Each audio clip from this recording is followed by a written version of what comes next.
Hello, lovely people of the internet. It is Crofty again, here with my third episode of the Binding of Isaac. Now, last episode I had died on the third level, I believe. So today I hope to get a lot further than I did before. Now let's begin. Once again I'm going to choose this character again, only because she has well, technically Isaac in a different costume, but so I'm going to call him he from now on then. Technically he has the highest base health stat so far out of all that I've collected. I have no idea this stat or this character's stats, so let's find out if we hopefully can unlock them. Anyway, time to begin. So once again I got my Yum Heart, which as we saw before increases my HP by a heart, or recovers I should say. So yeah, these meat things are fairly easy to dodge. You just gotta stay out of their four direction. Like they only shoot up, down, left and right, so if you can attack them on an angle you'll be fine. So just constantly move. And the cool thing about flies is, oh actually this is a blue heart you'll see, so if you take this one it will temporarily increase your life by 1 heart, as seen by here. So now damage will be taken by, all damage I will take will first take away this heart and then proceed to take my original heart. Now these hearts cannot be recovered, so yeah, they're quite interesting. Okay, now time to go to the treasure room. Ooh, HP up, perfect. So I'll eat my heart. Woo. Personally, I find HP up one of the most useful stats in this game, only because I'm all about being a tanky character. Because I believe that there's no point in having high damage output if you can be killed in like 2 seconds. So I prefer to spend my time running around in circles and attacking them strategically, opposed to having the most damage, and if I get hit twice I die. That's just personally how I play. Everyone else has their own different play styles, but I prefer my one. I tend to survive a lot longer. So that's the boss room, we won't go to that yet. And a cool feature about this game is that if you have left an item in a room, such as this one, a little heart will stay there, indicating that you've left hearts in there. So that's... ooh. Bumper man. Yeah, these 7 deadly sin battles are quite interesting. Each one has their own special way of playing. Like for instance, this one is based off the old Bomberman games, so that's always fun. And I believe you can hit the bomb. Oh yeah, you can hit the bombs back at him, so that's cool.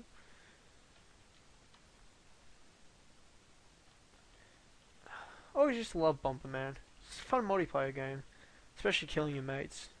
It was hilarious. The amount of times I've played this game, like played Bomberman, and have just like nearly got into a fist fight with everyone. It was hilarious. Yeah, we used to play it a lot in primary school. We somehow managed to get it on a disc and install a version of it at school, so that was always fun. But enough talk. Oh god. Now you'll find that coloured varieties of an enemy normally indicate that they're just a stronger version. Not stronger virgin. That doesn't make sense. I don't know if these things are virgins or not. Are you a virgin, Mr. Green Guy? Then again, his eye sockets are bleeding, so I don't think anything would get too close to him. Yeah. Plus he does that when he sort of dies. But anyway, coloured versions normally just mean stronger, so either they do more damage or they're more aggressive, or they potentially do more, have more health. It all depends on the actual variety. So yes, just a little tip there, guys. Avoid the coloured ones. Oh god, now I sound racist. Oh, sorry guys. I'm just gonna start speaking now. Now this guy. This is a fairly easy boss. Okay, so basically he chases you around, eventually gets tired, and his little friend there, attached to some sort of umbilical cord, attacks you ranged. So what I like to do is just focus on killing the melee guy first, and then you'll see what happens. So just always avoid the little guy. Spend most of your damage on that, especially when he gets tired. So when he sprints after you, he, as you see, gets a bit exhausted and stops moving, like that. That's the best time to attack him. However, sometimes his little friend gets you with a shot. Now, when you kill the melee guy, the baby thing then turns into a melee version. He glows red and, as you can see, chases you around quite violently.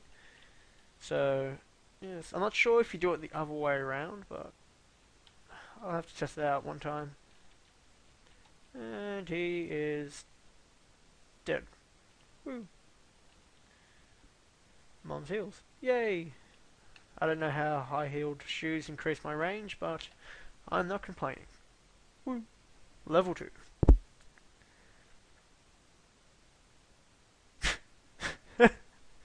Oh, I love those little animations. They're adorable. Oh, these guys are annoying. Their random jumping sort of gets kind of aggravating, especially when they're in big groups. So just try and stay as far away as possible and hopefully hit them. Okay, now red flies will actively seek you out to attack you. However, they have no ranged capabilities. They only can kill you via melee damage. So they're fairly easy to destroy. Black ones are, however, not hostile, but will still damage you if you touch them. And the slightly larger flies, with like white circles below them, will attack you ranged. Ooh, loot! So much loot! Full hearts as well. Whoopee! Yeah, not worth it. Okay, also, you see that bonfire in the middle? That can be taken out by using your tears to attack it. And sometimes, depending on the room, I suggest you do, because as you can see, these guys get set on fire by it, which just increases their damage capabilities. So, normally, if you can, I always suggest putting out fires as soon as possible, because many of the enemies utilize them as a buff, opposed to damage, which sucks, but it adds an interesting component to gameplay.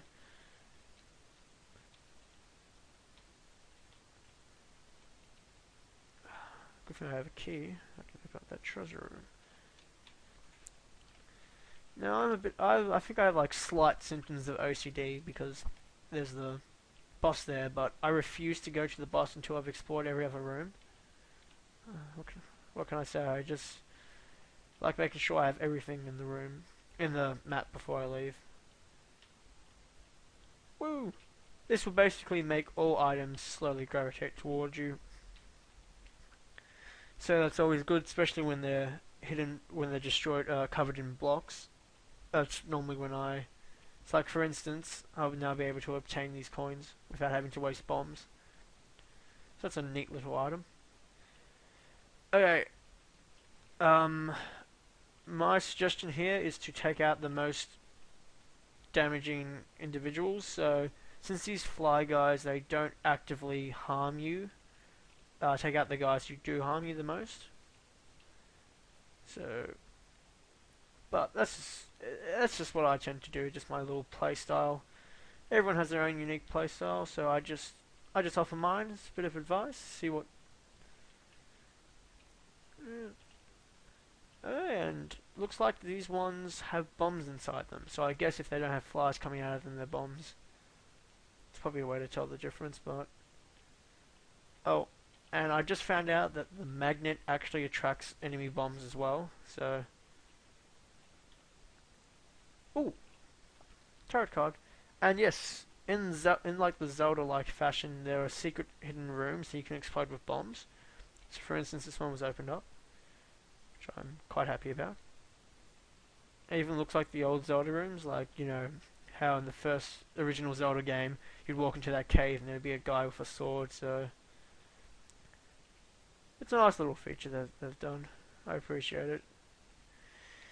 Provides a bit of nostalgia value for all those who've actually played the original Zelda games. Great games with that as well. Oh, frozen. That's weird. So yeah, be on the lookout for those hidden room guys. Sometimes it's not, like, that was just pure luck me obtaining that room because that guy exploded next to it. Sometimes you don't get as lucky though. Once again, a fire room. Great. Oh, crap. Actually, fire just seems to make these guys a lot faster, which would make sense. So it looks like the damage is still the same. Whoa, chest. Ooh, items.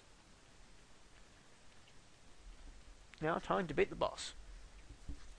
But I seem to be doing much better this round, so I'm quite happy with myself, guys. Sure, you should all be proud of me. Yeah. Okay, time to face the boss. Let's see if I've done it. Ah, Larry Jr. I faced this one the first. I think this is the first boss I ever faced in this LP. Excuse me. Sorry about that. Hey, I don't tend to kill these guys in any particular order. Like, it doesn't. I just pretty much shoot anything that I get a chance to, so I don't aim for any particular one. Oh, and just try not to get stuck in a corner or in between two guys.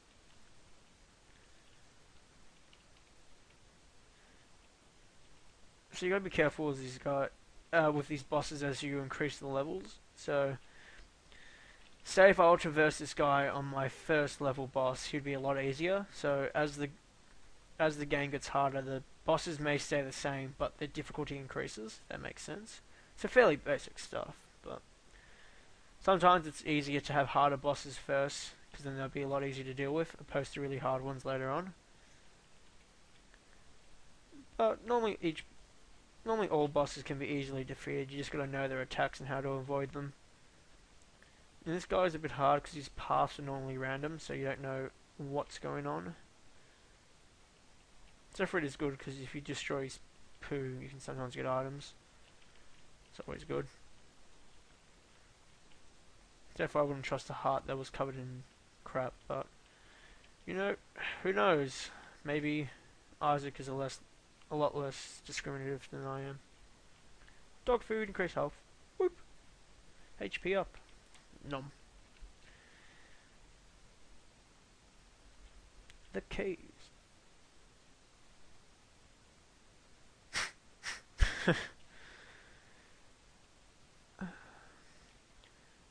Ooh, special chest. Oh, to access these rooms, you have to do something a little different. You see these little things here, these blocks? If you put a bomb next to them, they explode and then they put debris to the left of them, I believe, depending on where the bomb is facing. So that allows you to walk over. So once I get a key, I can come back to this room and get the loot. Oh god. Now these are like those fly guys you saw earlier, except for these ones literally spit out flies, so they're not fun. Especially since they're the red flies, so they actively pursue you, so that's rather annoying. See, the black flies are a lot more domesticated, I guess, opposed to the flashing red ones. And as you see, that white looking fly thing, the slightly larger one, shoots out projectiles, so oh, not these things. These things are annoying. They're like those other worm things, so for instead of chasing you, they shoot out, oh key, shoot out things at you.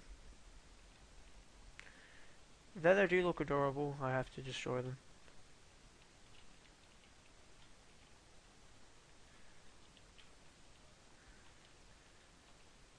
But bomb! Oh, this guy's cool. He shoots, as I believe I've beaten this guy before, but he literally shoots out a laser from his stomach. I'm a fire in my laser!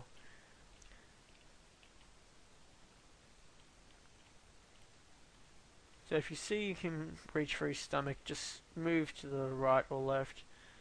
He won't get you then. I assume the laser does a fair amount of damage. Yeah, so just stick it out, avoid his laser. Yeah, it does about a heart, I think. Let's just avoid his laser beam and you pretty much got him. Ooh. HP up. Whoop. Jesus. Well, I'm gonna cut the video here, guys. So next time we'll see if we can actually beat this game. I have a feeling we might be able to because we have, well, it's only been about 15 minutes and we're up to level 3. We have 1, 2, 3, 4, 5, 6, 7, 8 hearts. That's a lot of HP, so we should be strong enough to beat the game. So I'll see you guys next time. Wish me luck.